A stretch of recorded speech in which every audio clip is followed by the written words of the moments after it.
muchísimas gracias por la invitación. Al contrario, Martín, te agradecemos a vos por estos minutos para charlar con nosotros y un poco más allá del título, ¿no?, de la noticia que estamos tocando con vos, quisiera arrancar por si le podés explicar brevemente a nuestros oyentes y televidentes qué son las pruebas PISA y de qué se tratan específicamente. Bueno, desde el Observatorio de Argentinos por la Educación, junto a Nicolás Buchbinder, que es un especialista en estos temas, tratamos de hacer justamente lo que decís. Tratamos de abrir la caja de PISA. Siempre que salen las pruebas PISA, que son pruebas estandarizadas, que se toman en más de 80 países, donde se evalúan a chicos de 15 años de distintos países, siempre que salen esos resultados, todo se rige por la noticia, ¿no? ¿Cuántos chicos si Argentina mejoró o empeoró, si mejoró o empeoró respecto al resto de la región y demás? Entonces, bueno, estas pruebas son muy famosas porque están desde el año 2000 y se realizan cada 3 años. Y como decía, se evalúan lengua, matemática y ciencias. En este caso nos focalizamos en matemática. ¿Y por qué decimos que abrimos la caja? Porque si bien a nivel general 7 de cada 10 chicos no es capaz de alcanzar los requerimientos mínimos para PISA, nos preguntamos qué significa esto. Y Claro. PISA muestra ejercicios de modo de ejemplo que se le tomaron en el pasado a los chicos que rindieron. Y lo que se observa es que los ejercicios que no pueden hacer los chicos son ejercicios de proporciones simples, de regla de 3 simple, de entender un promedio. Cosas que son bastante habituales en el sistema educativo que deberían poder resolver los chicos, digamos. Entonces, cuando vemos eso, vemos que no hay cosas raras, ¿no? Que es un argumento que se usa mucho en contra de estas pruebas internacionales. Martín, te escuchaba, pensaba también cuando leía un poco el informe, veía también colegas y comunicaciones que tienen que ver con esto, digo, este enlace directo y lógico y obvio también, pero que no deja de preocupar entre las dificultades, tanto en la comprensión de un texto, hablando específicamente del área de lengua, de la lingüística, digo, y esta dificultad que también se ve expresada en términos matemáticos, ¿no? Digo, ante la falta de comprensión de una consigna, también me imagino que debe representar dentro de esto que ustedes observan la dificultad para entender cómo resolver un problema matemático, ¿no? Sí, totalmente lo que decís, porque primero hay un argumento de, bueno, muchos docentes que enseñan matemática te dicen, yo no llego ni a explicar lo de matemática porque los chicos no entienden directamente el enunciado, entonces partimos muy de abajo. Eso es un problema. En Argentina, 1 de cada 2 chicos en tercer grado no es capaz de comprender un texto, y esos números se mantienen estables durante el resto de la trayectoria escolar. De hecho, en las pruebas PISA también 1 de cada 2 chicos no puede alcanzar los requerimientos mínimos de PISA, que es comprender un texto un poco más complejo, adaptado a la edad de 15 años. Entonces, claramente eso sucede, y es más, cuando vemos a los chicos que le va bien en PISA, digamos bien a los que alcanzan los requerimientos necesarios según PISA, al 90% de esos chicos les va bien también en lectura, Claro. en lengua, y sin embargo eso no es al revés.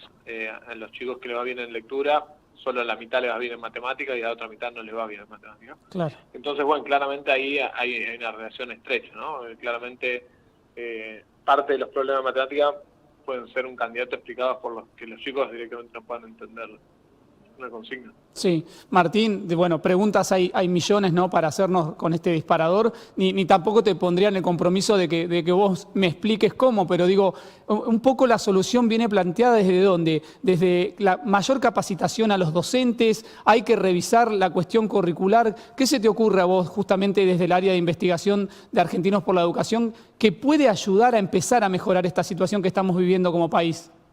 Bueno, creo que hay muchos puntos para abordar.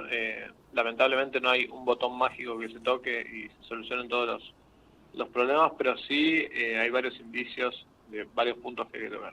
Por un lado, es momento de focalizar los aprendizajes tanto en lengua como en matemática, en las ciencias, las materias troncales, ¿no? Eso es un punto fundamental, ¿no? Empezar a focalizar aprendizajes y si bien en la educación hay un montón de cosas súper relevantes, cada vez le queremos pedir más a la educación, le queremos pedir educación financiera, que se enseñen a manejar, que se enseñen ambientalismo y un montón de cosas más. Lo cierto es que tal vez hay que focalizarse que por supuesto todas esas cosas son buenas, ¿no? Pero hay que focalizarse en las materias troncales, ¿no? Claro. Eso es un punto. Por supuesto que también hay temas presupuestarios. En Argentina existe una ley de educación nacional que dice que hay que invertir el equivalente al 6% del PBI en educación. Sin embargo, eso sucedió una sola vez en los últimos 20 años. Y eso, por supuesto, que se arrastra. Perdón, Martín, ¿tenés el registro en qué año sucedió?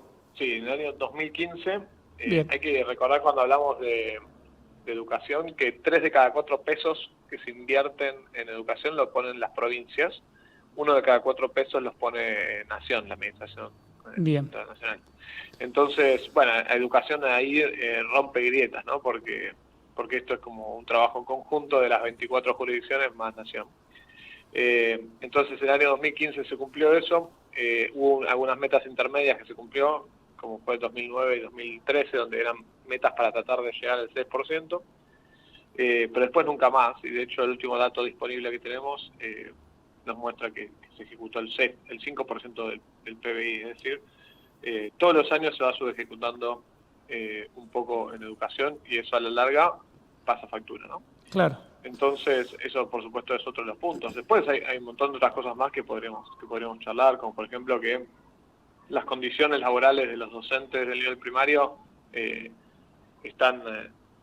son delicadas, y Argentina lidera una serie de rankings negativos en términos de condiciones laborales, sacando la parte salarial incluso. Sí. Directamente en las condiciones laborales trabajan en muchas escuelas, cuando eso no es deseable, tienen otros trabajos que no son estar en la escuela, bueno, y un montón de otras cosas que nos muestran que no es la situación óptima. Claro.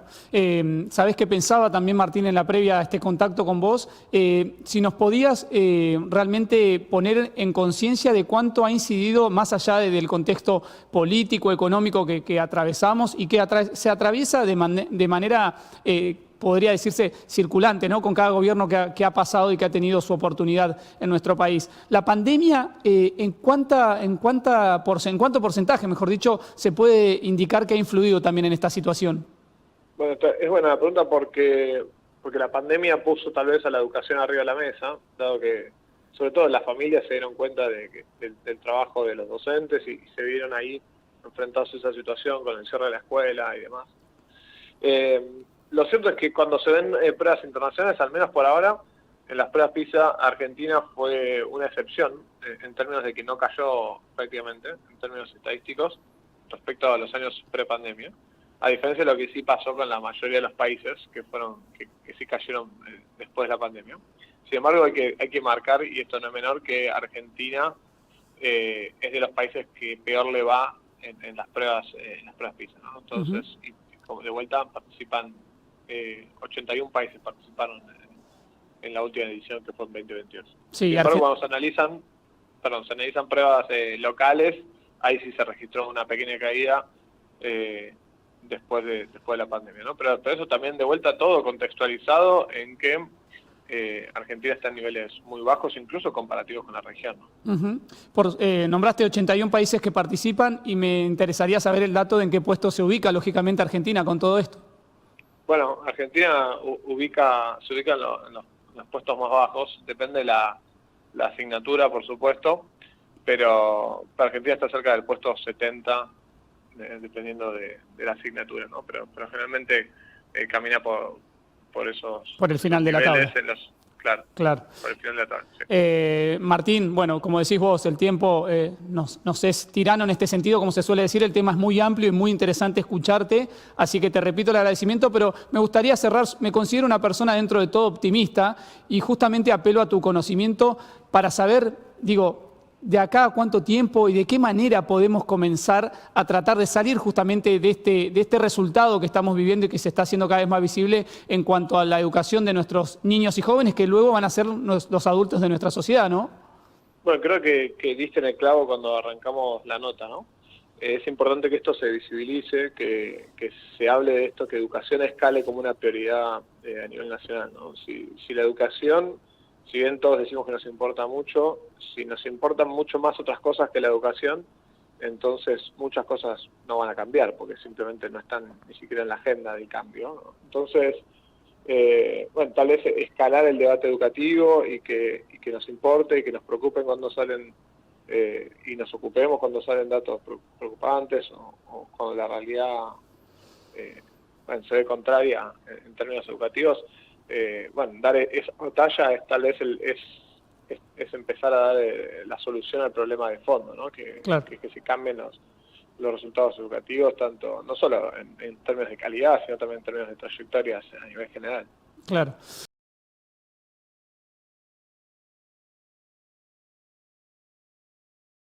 Hola Fernando, buenas tardes, todo muy bien por acá, amanecimos muy nevados, todo Mira, blanco y ahora en la ciudad, ahora llueve, en la montaña debe estar nevando de vuelta. mira, nos mandaron unos fotones ayer de Chapel con nuestra audiencia que nos sigue a través del streaming de 24/7 también, de cn247.tv. Nos mostraban el Chapelco Grande, ¿está bien? Si digo así. Nos mostraba una Eh, foto, me decía esto es Chapelco Grande, me decía. No sé si se lo sí, conoce. se ve, o sea, es el cordón del Chapelco y está el Cerro Chapelco Grande que se ve desde Claro, el Cerro Chapelco, que es digamos, no es un lugar donde se esquíe, no es el lugar comercial de esquí, pero se ve, mira. está pegado ahí al cerro, pasando el Cerro Teta, digamos. Nada, sabía una foto espectacular allí que nos mandaba una familia ya de San Martín que nos iba escuchando. Las condiciones para llegar, aprovechamos para la gente que va en la ruta, con precaución, todo transitable. Todo transitable, es precaución nada más, evitar conducir de noche, no es Ujú. recomendable en esta época, sobre todo con las heladas y nevadas, conducir de noche, pero después todas las rutas están transitables sin inconveniente. Bien. Bueno, Alejandro, resaltaba este dato interesante que estuvieron dando a conocer en las últimas horas respecto de, bueno, cómo se está afianzando el destino también bueno, con más vuelos, con más llegada de turistas a través del aeropuerto de Chapelco, bueno, marcando un nuevo registro récord este año, ¿no? Bueno, seguimos así, veníamos muy bien justamente antes de la pandemia, después en la pandemia, como todo en el mundo y en el país, se aplacó muchísimo, después seguimos ese camino de crecimiento con el aeropuerto, siempre con el apoyo de las inversiones del gobierno de la provincia de Neuquén y las gestiones en conjunto para no solamente tener más vuelos, sino también alguna otra línea aérea que baje en nuestro aeropuerto, tener mayores frecuencias, pero sobre todo lo más importante es la cantidad de pasajeros transportados, como va subiendo año a año. Ujú. Estamos por encima de los años anteriores, ni hablar mes a mes también se registra, más allá de que julio fue la alta, se registra un aumento considerable, y esto quiere decir que la gente confía en el destino, que el mercado confía en el destino, y a su vez también ya demuestra San Martín de los Andes, la misma ciudadanía, los mismos pobladores residentes de San Martín, utilizan mucho la vía aérea para viajar, ¿no? Porque vuelo que se pone, vuelo que se completa, el promedio de los aviones está superando un 85% de las plazas, así que realmente eso es muy bueno, nos alienta a seguir trabajando, no solamente para seguir conectando a San Martín de los Andes con diferentes puntos del país, sino también diferentes vuelos regionales desde el exterior del país. Claro, te iba a preguntar precisamente por eso último que mencionás, ¿qué tanto tuvo que ver en estos indicadores bueno, el vínculo con Brasil? No sé si con Chile también están teniendo algún tipo de interacción similar, pero bueno, habíamos hablado tiempo atrás también de los vuelos directos desde, si mal no recuerdo, de San Pablo, ¿no? Vuelo directo de San Pablo, este fue el tercer año, Ujú. que fue directo los primeros días de julio, después ya lo hicieron con una pequeña escala en Buenos Aires por una cuestión comercial, pero la idea es retomar, empezar a comercializar desde temprano al público final y a agencias minoristas de Brasil, justamente para poder tener una buena preventa y volver a tener las dos frecuencias que teníamos directas de San Pablo.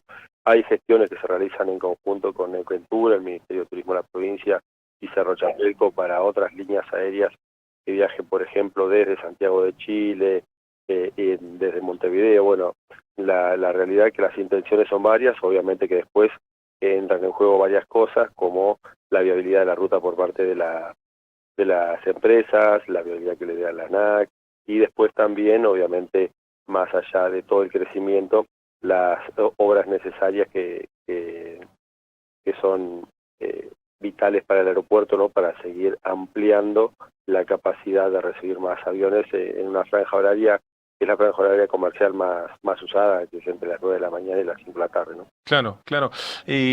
Alejandro, ¿cómo se da esa interacción del corredor cordillerano? Digo, esto de, bueno, el turista que va a Chapelco a esquiar, por ahí, bueno, elige la pista, ¿no?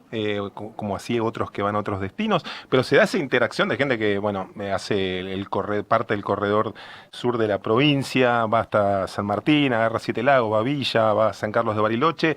¿Es un turista así o el que elige San Martín es más proclive a, bueno, a esa elección y quedarse allí?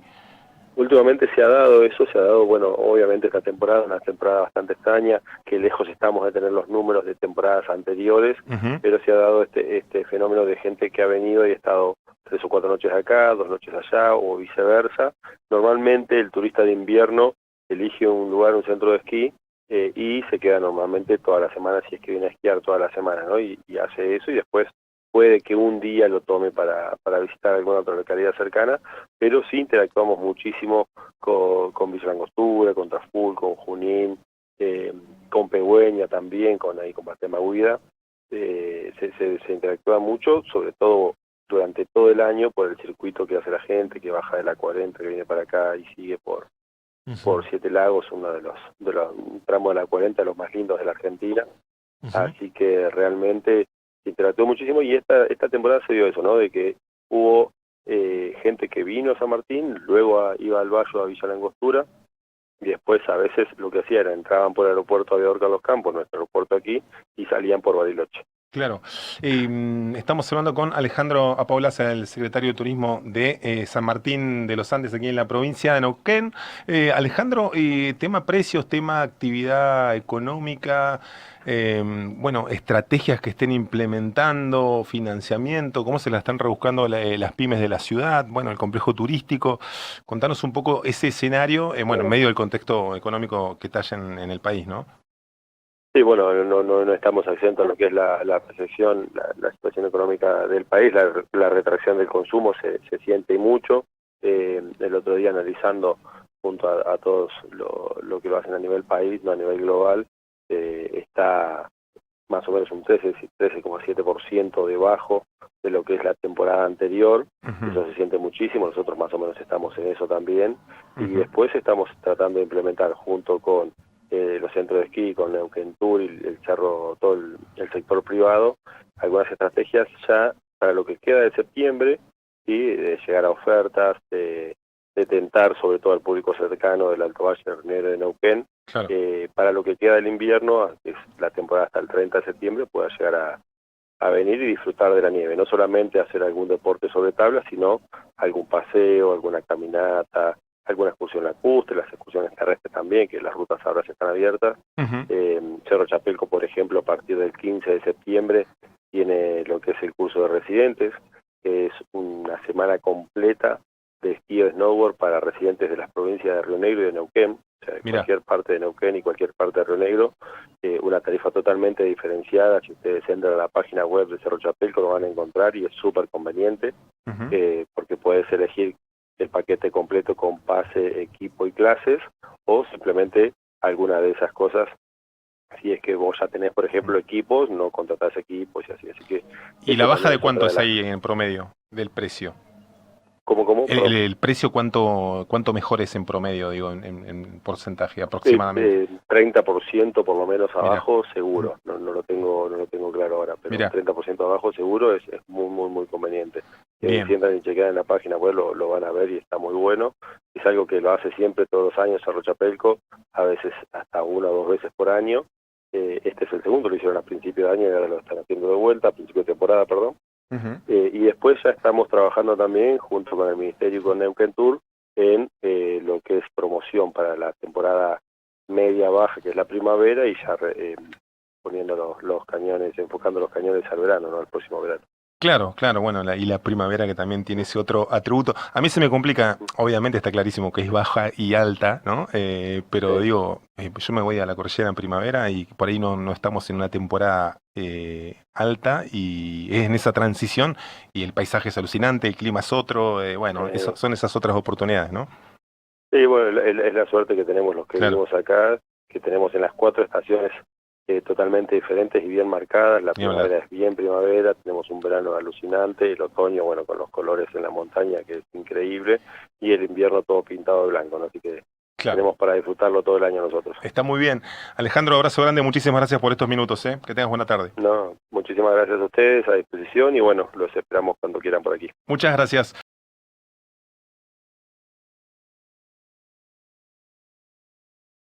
Buenas tardes, Fernando. Un saludo para vos y para la audiencia.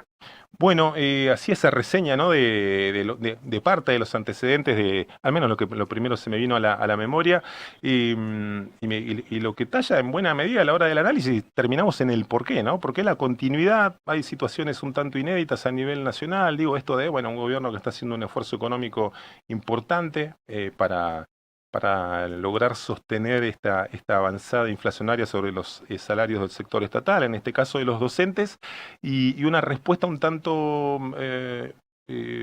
rara, extraña, en función de cómo se estuvieron aplicando esas variables, ¿no? ¿Qué mirada tenés bueno, en esta seguidilla de conflictos con, bueno, un paro que parece que empieza a tomar forma nuevamente para los próximos días?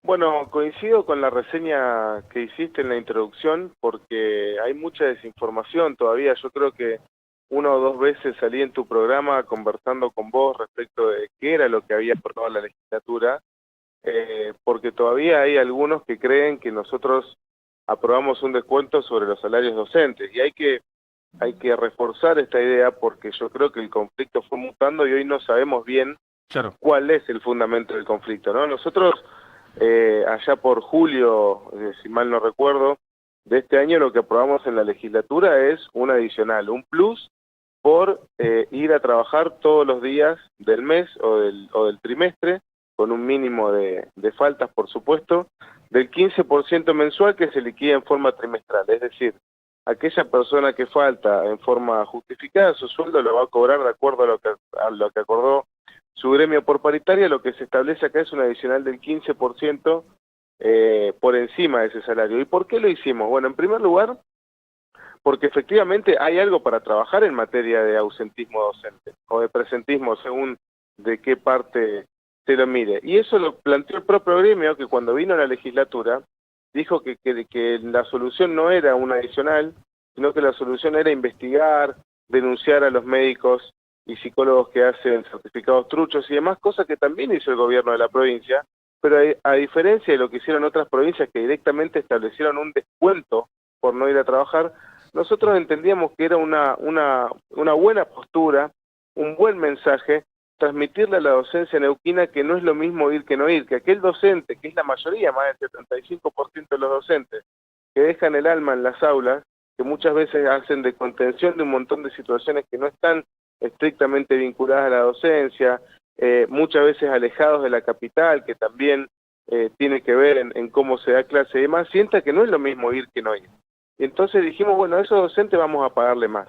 Eso desató un conflicto, como vos bien decías, en principio inusitado y por otro lado también desmedido, ¿no? Yo la palabra que me hace ruido todo el tiempo es que es un paro totalmente desmedido. Vamos por la 10ª jornada de paro, casi estamos pisando los mismos días de paro de lo que fue la discusión salarial, que por supuesto creo que tuvo otra envergadura y definía otras cosas, y sobre todo me parece desmedido porque no estamos discutiendo frente a un gobierno que no quiere hacer nada con la educación o le es indiferente. Este gobierno lo dijo en su campaña el gobernador y lo viene trasladando a hechos desde que asumió, vino a transformar la educación neuquina, a reconocer que el problema de la educación, primero que a reconocer que la educación pública neuquina tiene un problema, ¿no? Que esa es la primera cuestión que forma parte del análisis. No venimos bien en educación en Neuquén, Claro. porque si no parece que los únicos conflictos se generan cuando hay una discusión salarial con el gremio. Los conflictos se generan cuando los chicos no tienen clase, los conflictos se generan cuando los techos de las escuelas se caen, cuando faltan escuelas. Ese es el conflicto que tiene la educación. Y este gobierno vino a transformarla. Vos fijate, algo decías vos en la introducción, en materia salarial, única paritaria del país atada a la inflación. Establecimos el adicional docente. Sí. El Estado Nacional dejó de pagar el fondo de incentivo docente, lo cubrió la provincia, más de 20.000 millones en sueldos más para el 2024. Reconocimos que el problema de la educación es un problema integral, que necesitamos invertir en infraestructura y se anunciaron 123.800 millones de pesos de inversión en infraestructura. En septiembre se están licitando 16 nuevas escuelas de un total de 40 que el gobernador planteó que quería tener terminada en su gestión porque entiende que es lo que le falta a la educación. O sea, no estamos discutiendo con un gobierno que no le interesa la educación. Claro. Las partidas de refrigerio van a tocar el 400% de aumento, Fernando. En agosto se rondaron los 850 de pesos por día por chico en refrigerio y en septiembre va a llegar a 1037. Por supuesto que no alcanza, pero no son los 130 que dice Angélica Laguna, son casi 1000 y pico de pesos por día por chico que se están invirtiendo en refrigerio, que se están discutiendo planes de nutricionales, que se está incorporando fruta que nunca hubo, o sea, se están haciendo cosas en educación. Sí, Entonces, se da esa sensación desde afuera y por supuesto está esa situación de cuestiones estructurales de décadas, de que bueno, que también le toca a este gobierno asumir ahora y bueno, esas soluciones que está buscando dar, esa solución también salarial o mayores aportes que puede dar también por bueno, algunos ingresos que otras provincias no tienen y la decisión política de tomarlo, pero al mismo tiempo bueno, ese otro lado que parecen correrle el arco todo el tiempo, ¿no? ¿Hay algo más en juego? ¿Hay algo más en...? Nos estamos haciendo cargo, Fernando, de muchísimas obras dentro de estas 16 escuelas nuevas. Por ejemplo, la EPET de Añelo, una escuela muy solicitada por la población porque se está cursando en unas condiciones que, la verdad, no corresponden, en el medio del parque industrial, la EPET de Villa Langostura, o sea, reclamos el jardín de las 127 hectáreas de acá en Neuquén, reclamos históricos. Entonces, yo lo que digo es que esas cosas me dan a pensar que acá lo que está en juego es otra cosa. Acá lo que estamos discutiendo es quién gobierna la educación. Y se da la particularidad que además... ¿Cómo quién gobierna la educación? Y claro, porque lo que está en discusión es si el que va a establecer las pautas y las políticas educativas es el gobierno de la provincia o es un sector, porque tampoco es toda la dirigencia sindical, que hoy está empujando un paro centralmente desde la capital. Porque si vos ves cómo fueron las asambleas durante las últimas votaciones, la que define las medidas de lucha es la seccional capital, pese a que la mayoría de las seccionales del interior vienen votando otra cosa. Ni siquiera votaron el anterior paro de 72 horas. Y justamente el sector que dirige Aten Capital es el mismo sector que encabeza las organizaciones sociales, que tiene banca legislativa, que discute política, que nos pone a los chicos como escudos para discutir determinadas cosas, pero lo que está discutiendo es otra cosa, es quién define la política educativa. En desarrollo social, ¿vos te acordás? Nosotros asumimos y nos tomaron el ministerio, cortaron, hicieron una campe afuera de casa de gobierno, todo con la discusión de los planes sociales, de la comida que falta, y cuando empezamos a rascar resultaba que las mismas organizaciones que justamente están en esta seccional capital son las que administraban 1.300 millones de pesos por año sin justificarlo. Entonces, insisto, yo lo que creo es que así como en el desarrollo social está en juego quién discute y quién aplica las políticas públicas, que para nosotros claramente es el Estado a través de políticas de empleo, de asistencia y demás, no terciarizadas, en educación estamos discutiendo lo mismo. ¿Por qué estaría mal que el Estado premie a los docentes que más van a trabajar? No, es absolutamente es exótico, inédito y raro, y es lo que te llama a pensar en otras posibilidades. Estamos hablando con Francisco Lépore, diputado provincial de Avanzar Neuquén. Bueno, le está quedando bastante expuesta también esa postura contrapuesta dentro del sindicato, ¿no? Bueno, ayer vi un comunicado de Aten Provincial denunciando los métodos violentos, porque pasa exactamente lo mismo. Todos recibimos los audios de la secretaria general de Aten Capital diciéndole a los directores que cierren las escuelas con candado. Yo tengo una pila de mensajes de docentes que han querido ir a sus escuelas y sus escuelas están cerradas, o que quieren ir a la asamblea y no los dejan entrar, o que en la asamblea hay gente que no son docentes. Entonces, insisto, la pelea claramente es política y que tiene que ver con que el gobierno ha tomado en sus manos, como siempre lo dijo tanto en la campaña y luego una vez asumido, que nosotros queremos discutir quiénes son los responsables de llevar adelante las políticas estatales. Tenemos una idea en educación, queremos transformar la educación neuquina para mejorarla, porque consideramos que la educación es un derecho, que nuestros chicos tienen que cursar en mejores condiciones, que los docentes tienen que trabajar en mejores condiciones, pero bueno, nos parece que justamente es el Estado, a través de los órganos democráticos, los que tienen que definir en virtud del mandato popular que tenemos, no una sindical de un sindicato,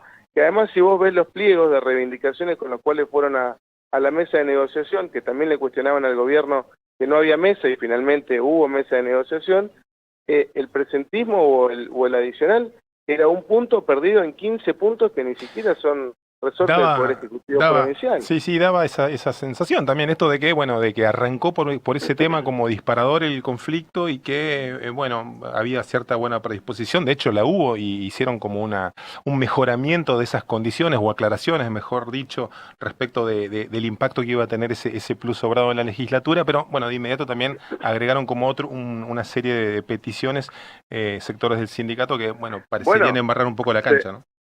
Se reglamentó, como vos bien decís, se reglamentó cómo se podía acceder a ese beneficio de acuerdo a lo que el gremio planteó, a tal punto que generó que otros partidos políticos salgan a decir que no estaban de acuerdo, que habían votado un adicional mucho más estricto, que el gobierno había cedido, pero lo hicimos también en función de que volvamos a tener clase y sin embargo dentro de la negociación nos plantean la derogación del impuesto a las ganancias, que no tiene competencia la provincia, la persecución de la Policía Federal a trabajadores de empresas de Buenos Aires, o sea, la verdad que hoy ya no sabemos qué estamos discutiendo, y yo creo que en definitiva lo que estamos discutiendo, insisto, es quién es el responsable de llevar adelante la política pública de educación en Neuquén. Yo estoy convencido que es el Estado provincial, a través del Consejo de Educación y la Ministra de Educación, y hay otros que creen que no, que tienen que ser otros, y bueno, creo que esa es hoy la discusión de fondo.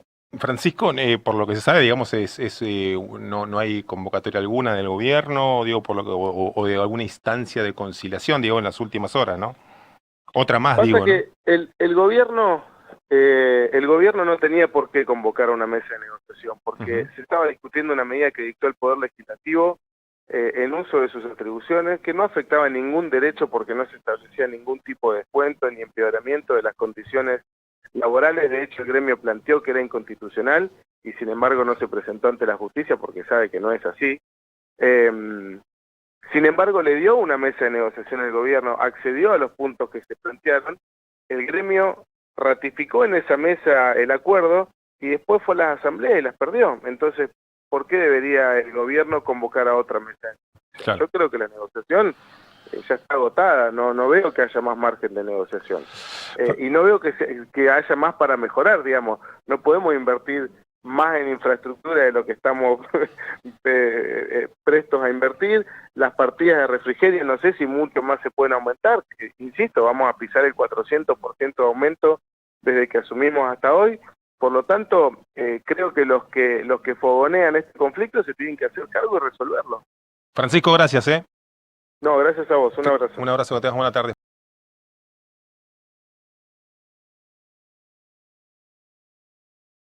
Buenas tardes, Fernando, y bueno, aprovecho para saludar a la audiencia. Muchísimas gracias por este contacto. Bueno, ¿qué significa esta declaración? Contanos un poquito el contexto y, bueno, por qué determinan este pronunciamiento, digamos, y esta definición.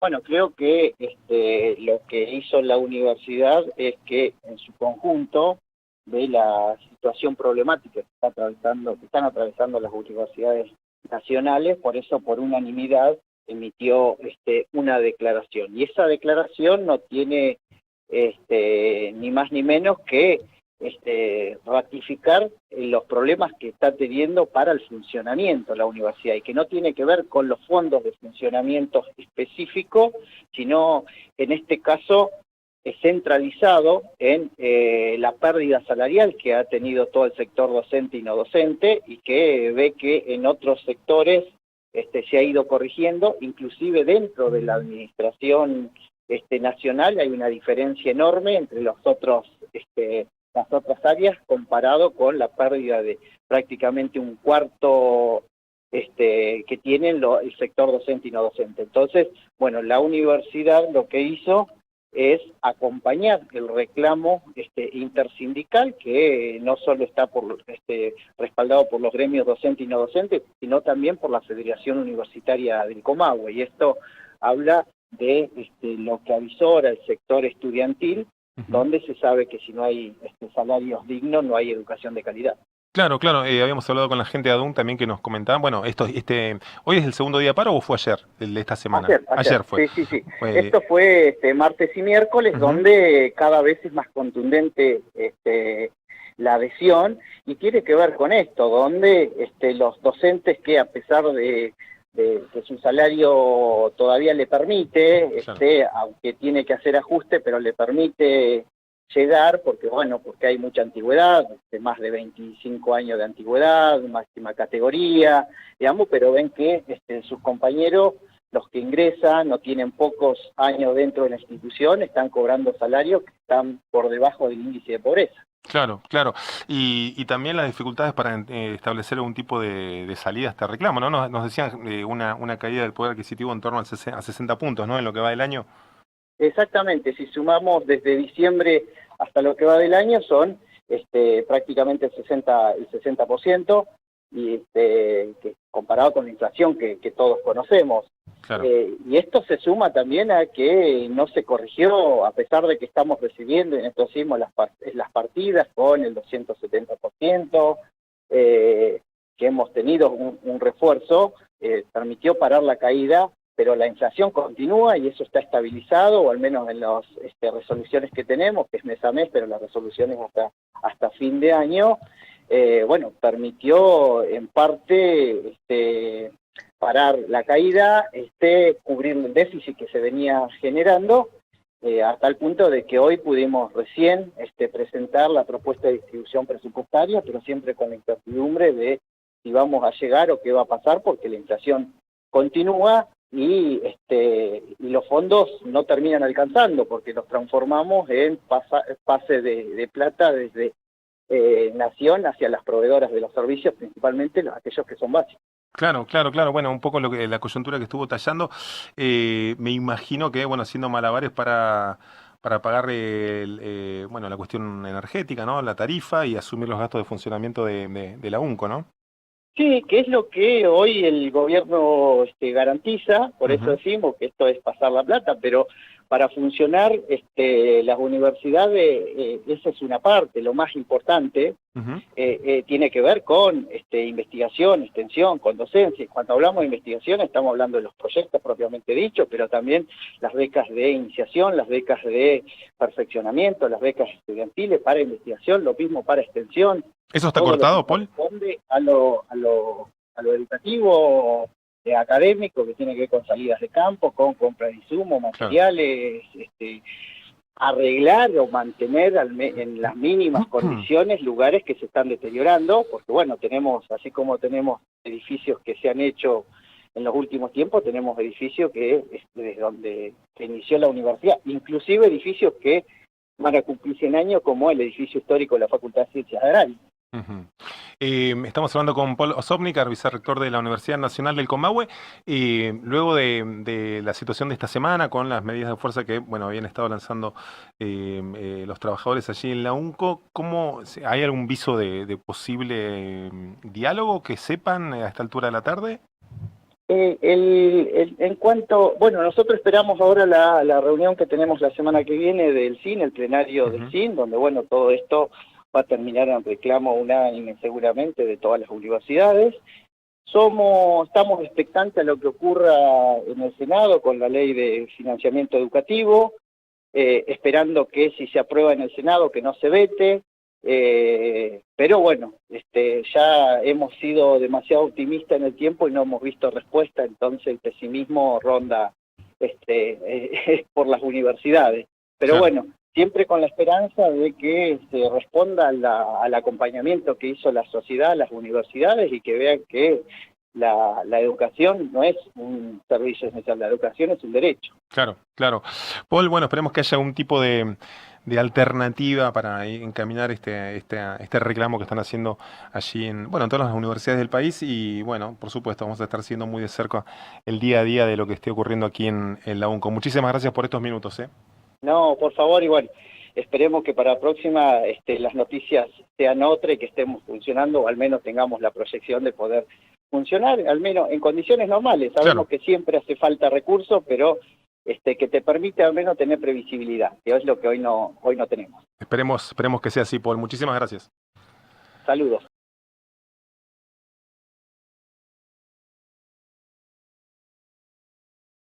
Hola, buenas tardes.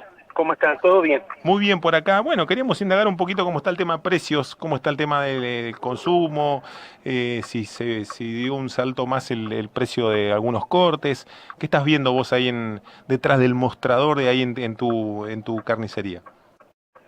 Bueno, y sí, ha subido como todo, la carne ha subido más o menos un 20%, en un mes y medio más o menos ya va un 20%, y la verdad que, bueno, está siendo bastante difícil sostenerlo, porque estamos hablando de un asado de 12.000 pesos, todos los cortes casi 12, para que tengas una ganancia, una rentabilidad, con la infraestructura según la que tenga uno, tenés que poner todos los cortes a 12.000 pesos y como que se hace muy difícil, ¿eh? Claro. Pero bueno, tratamos de mantenerlo. Claro.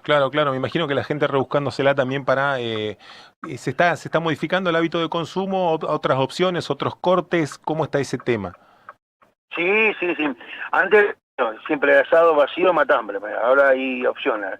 Viste, asado americano, ruso, todas otras cosas que tuvimos que ir implementando en estos tiempos para abaratar los costos y bueno, para echar algo a la parrilla, ¿no? Claro. Me imagino que bueno, todos rebuscándosela un poco en ese sentido, como para mantener el hábito de la juntada en la medida de lo que se dé y comer carne, básicamente, que bueno, es la proteína ahí sustancial también en la dieta. Decís 20 puntos promedio en los cortes por ahí más top o en términos generales. Y por ahí en general, por eso un poco más. Te digo el 20% de lo que yo estaba pagando hace un mes y medio. Mirá. A lo que estaba pagando, la media res, hoy se fue un 20%, estaba justo sacando la cuenta, un 20% más. Claro. Al mostrador es a veces un poco más. Pero bueno, tratamos más o menos, viste, de poder no cambiar la calidad, porque también lo barato sale caro, un dicho ya de hace mucho tiempo, ¿no? Claro. Y entonces, por lo menos, pagás unos pesos, pero saber que la calidad es buena y que te vas a comer un asado del ruso o de lo que sea bueno, ¿no? Claro. ¿Dónde está tu carnicería? ¿En qué barrio está? Mi carnicería está acá en el barrio Belgrano, Richeri y casi llegando a Saturnino Torres, la rueda 2. Pero nosotros venimos de Cipolletti, ya estamos en la rueda de Cipolletti, San Martín, hace muchos años, ya vamos casi 20 años, y bueno, hace 3 años que estamos en Neuquén, y bueno, Neuquén es totalmente diferente a Cipolletti. ¿Sí? Ah, mira, ¿por? Tenemos mayor venta, la gente es de otra manera, no sé, se comporta de otra manera. Cipolletti es muy chico, también hay mucha carnicería, entonces también eso varía. Y bueno, nosotros tenemos una forma de trabajar la carne y en la cual, bueno, la verdad es la que nos ayuda, más la atención, nos ayuda a hacer clientela y a mantenerla y gracias a Dios sumar, ¿no? Claro, que me imagino que... ¿Alquilás vos o tenés un local? Sí. Me imagino que obviamente la cuenta fin de mes pasa por ahí, ¿no? Y sale más caro la luz. Ah, te está llegando el incremento. ¿Cuánto te subió? Y la luz yo el mes pasado pagué 600, el local acá donde yo estoy en Richelli es chiquito. Sí. Pagué 620.000 pesos al mes. Y venía... En Cipolletti, el local un poco más grande, 800 y moneda. Y sumale. Y claro, sueldo, entonces, gas, todo lo que... tasas, los permisos comerciales. Los insumos, los bolsas, todo. Y bueno, creo que hablaba con otro colega que tenemos que subir los precios de los cortes o de la carne, más allá que suban, pero a base de lo que aumentó la luz, la gas, los gastos fijos. Claro. Porque si no, no podés. Nosotros, sí. ¿Cuánto deja? Digo, no sé si es parámetro... Digo, el término de rentabilidad, ¿cuánto es lo que gana una carnicería? Digo, por un kilo o una media res, digo, en porcentaje de lo que le sale, y cuánto tiene ahí como para jugar respecto de la ganancia y, bueno, los gastos. ¿Cuánto se gana por kilo de carne? Si hay un promedio, digo... Mira, justo dijiste bien, ¿cuánto se gana o cuánto es eso? Es es una cosa que nosotros tenemos que manejarlo cada vez que pasan estas cosas, tenemos que tener cintura, aunque no la tengamos los carniceros, porque normalmente con un negocio, con cuánto de rentabilidad tenemos que tener como para poder solventar todos los gastos, los empleados y lo que hablamos. Entonces hablamos con un 35, un 40%, un mercado con el 50%. Claro. Si fuese mercadería. La carne estuvimos en este último tiempo con un 37, 38, 35 te manejás ahí y unos precios más o menos buenos. Claro. Hoy estamos en un 30, para que tengan una idea. Mirá. 29, 30, y bueno, y que tengan los carniceros que te cuiden los cortes bien, que no vayan un corte caro a la picada común. Esa es otra historia, ¿viste? Claro. Entonces, pero hablamos de casi un 30%, que no se puede manejar una empresa o un negocio con eso, ¿no? Y claro, y me imagino que midiendo el día a día, ¿no? El escenario para ver por dónde podés ir ajustando y también esto de, bueno, de mirar la clientela y cómo podés sostener los volúmenes de venta, obvio. Sí, siempre pasa, ¿viste? Es un semanazo, 2, 3 meses, un mes, bueno, estamos con los argentinos un poco acostumbrados. Yo hace 20 años que estoy casi con esto, claro, mío, y en la carne 30. Pero he pasado de todo, y bueno, entonces sabemos que es un par de meses hasta que se establece un poco, baja un poco, la carne ha bajado un poco en su momento, y bueno, y se ha mantenido. Entonces, eso sirve, eso fue muy bueno. Hace un mes y medio atrás tuvimos como también 2 meses como que no subió, entonces ya la gente ya sabía, vos vas a comprar un kilo de pulpa, valía 8.000 pesos, valía 8.000. Claro. Y tuvo 2 meses así, ahora salía 8 y ahora va y vale 10. Ni hablar. Entonces, por eso es difícil.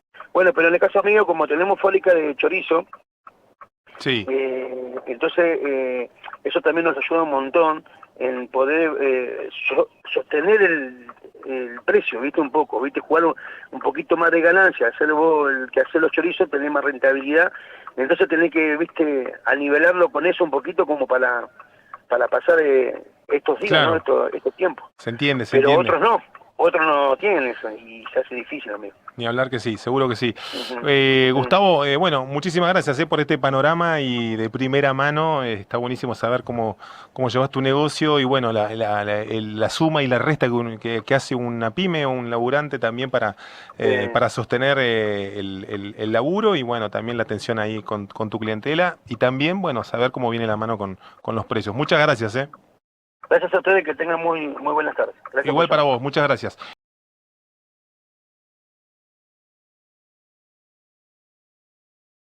Mis expectativas son altas, voy a buscar obviamente el primer puesto en la categoría mayor, pero yo creo que no solamente se basa en eso, sino también en poder poner a prueba todo lo que aprendí allá, si bien son tipos de circuito totalmente distintos. Ayer todo muy técnico, mucho más difícil, la barda es algo mucho más rápido y que capaz no se rompe tanto, pero sí, yo creo que llevarme el premio mayor en la categoría más grande, ser rápido, constante, fluido y tener buenas largadas, ese es mi objetivo.